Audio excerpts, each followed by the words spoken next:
Hola, bienvenidos a un nuevo video. Mi nombre es María José Sánchez y hoy vamos a hablar sobre generalidades de la anemia. Comencemos. Antes de hablar sobre anemia debemos conocer lo que es la sangre. La sangre es un tejido líquido de color rojo que se encarga de transportar el oxígeno desde los pulmones hasta los tejidos y el dióxido de carbono de los tejidos hasta los pulmones. Consta de dos partes, una líquida y una sólida. En cuanto a la líquida, está constituida por el plasma, que es un líquido amarillento un poco más grueso que el agua, que constituye el 55% del volumen sanguíneo y está conformado por sales, nutrientes y agua. En cuanto a la parte sólida, tenemos tres tipos de células: los glóbulos rojos, glóbulos blancos y plaquetas. Los glóbulos rojos, que son unas células redondas de color rojo que se encargan de transportar una proteína llamada hemoglobina, que a su vez es la encargada de transportar el oxígeno. En cuanto a los glóbulos blancos, son las células defensivas del organismo, conforman el sistema inmune y se encargan de defender al organismo ante cualquier sustancia extraña. Las plaquetas son esas células que se encargan de la coagulación sanguínea y también colaboran en la reparación de las paredes de vasos sanguíneos. Viajan en el torrente sanguíneo con 13 proteínas llamadas factores de coagulación, que también les ayudan a cumplir sus funciones. Ya que sabemos un poco sobre la sangre, vamos a hablar entonces sobre la anemia, que es un trastorno en donde el organismo no tiene suficientes glóbulos rojos o suficiente hemoglobina para satisfacer sus necesidades de oxígeno. Hablemos sobre la fisiopatología. Esta enfermedad tiene una fisiopatología basada en una serie de mecanismos compensatorios que el cuerpo utiliza para poder solventar las consecuencias de la hipoxia celular. El número 1. Este se da a nivel microscópico, es decir, en las células, porque se da una alteración en la curva de disociación de la hemoglobina para que ceda con mayor facilidad el oxígeno hasta los tejidos.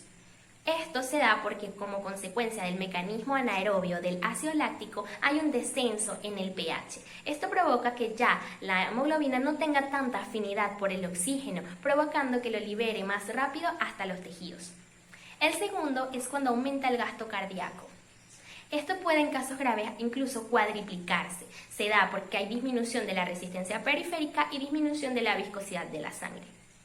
En cuanto al último mecanismo compensatorio que vamos a mencionar, está en la redistribución o la redirección del flujo sanguíneo. Cuando falta oxígeno, el organismo toma como prioridad al cerebro y al miocardio, porque necesitan un flujo más estrecho de oxígeno para funcionar. Entonces, a través de la vasoconstricción, él disminuye el flujo sanguíneo hacia otros órganos como la piel y los riñones. Los riñones en estado fisiológico reciben el doble de oxígeno del mínimo que necesitan para funcionar, por eso no se ven muy alterados en este sistema compensatorio. Ok, hablemos sobre la etiología. Si bien es muy difícil conocer las causas particulares de cada una de las anemias, pero existen tres mecanismos principales por los que se da.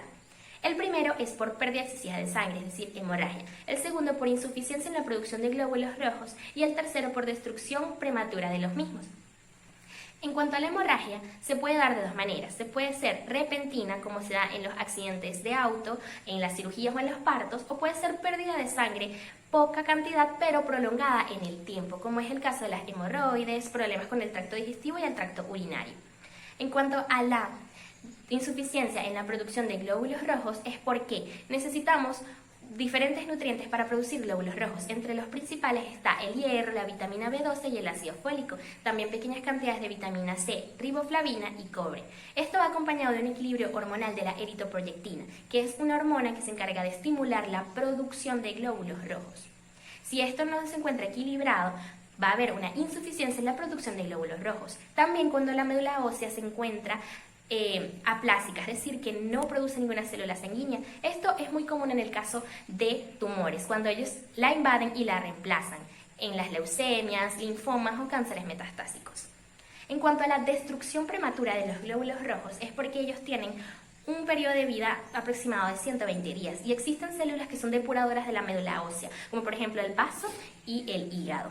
Entonces, cuando un hematíes se encuentra cerca de su periodo final de vida, estos lo detectan y lo destruyen automáticamente. La médula ósea produce más glóbulos rojos para reemplazar a los que fueron destruidos.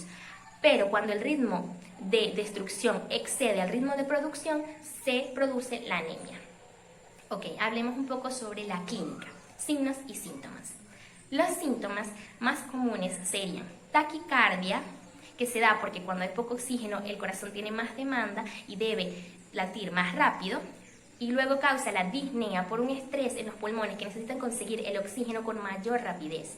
Luego tenemos susceptibilidad al frío en manos y pies gracias a la vasoconstricción y a la redirección del flujo sanguíneo. Entonces ya no tienen tanta termorregulación las extremidades.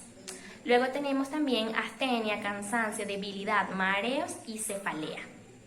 Ok, los signos son dos muy característicos que serían la palidez cutánea y la ictericia. Hablemos sobre la clasificación, que es bastante extensa, pero hablaremos sobre los más importantes y los más comunes. Ok, serían, los tres primeros son bastante comunes y muy parecidos, que sería anemia por deficiencia de vitamina B12, de ácido fólico y de hierro.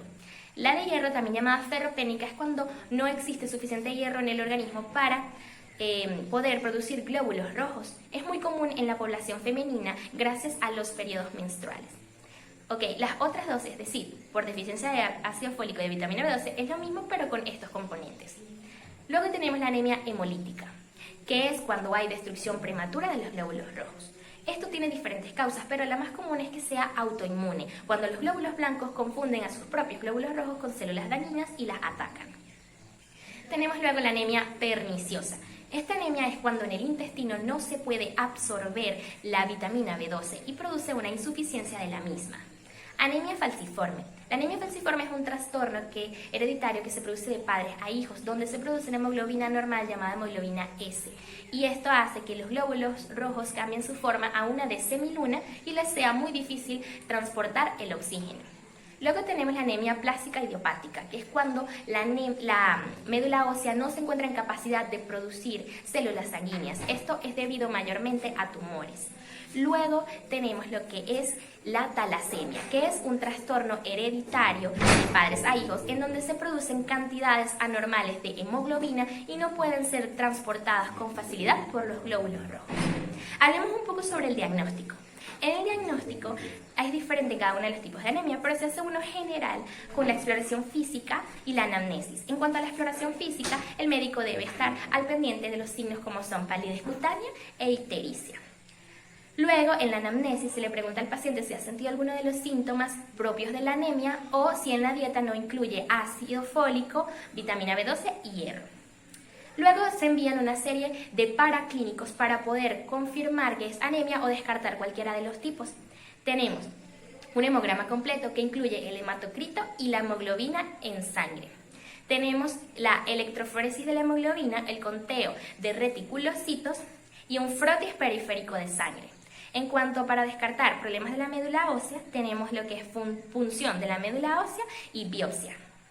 Ok, en cuanto al tratamiento. El tratamiento de la anemia varía según el tipo que sea. Primero, cuando hay anemia por pérdida de sangre excesiva, se debe corregir inmediatamente la razón o la causa de la hemorragia. Esto puede incluir en muchos casos la cirugía. Si se perdió un gran volumen de hemoglobina y está sus valores por debajo de los 7.5 gramos por decilitros, se debe hacer transfusión sanguínea, ya que los valores normales de hemoglobina son en hombres de 15 a 18 gramos por decilitros y en mujeres de 12 a 15. Luego, si es anemia hemolítica, es decir, por causa de destrucción de glóbulos rojos, se debe proporcionar un medicamento que neutralice el sistema inmune y en casos más graves se debe extraer el vaso. En las que son con respecto a la médula ósea, se debe estudiar primero la razón por la que se dio esta anemia. Si es cuestiones de tumores cancerígenos, se debe tratar con un oncólogo. Y en casos graves, se debe hacer trasplante de médula ósea. En cuanto a la perniciosa, se debe tratar la mala absorción intestinal, pero mientras tanto se deben colocar suplementos de vitamina B12. Y por último, los que son por dieta y por enfermedades crónicas, es decir, las por dieta sería la ferropénica, la deficiencia de ácido fólico y de vitamina B12. Se deben incluir en la dieta y en casos más graves se debe colocar suplemento de estos elementos. Luego, la que es anemia por enfermedades crónicas. En esta no se trata directamente a la anemia, sino que primero se deben tratar los síntomas de las enfermedades subyacentes y si es muy grave se deben colocar transfusiones sanguíneas o de concentrado globular. Bueno, este fue todo mi video y espero que les haya gustado y servido esta información. Si están interesados en conseguir más contenido como este en YouTube, suscríbanse al canal y activen la campanita de notificaciones.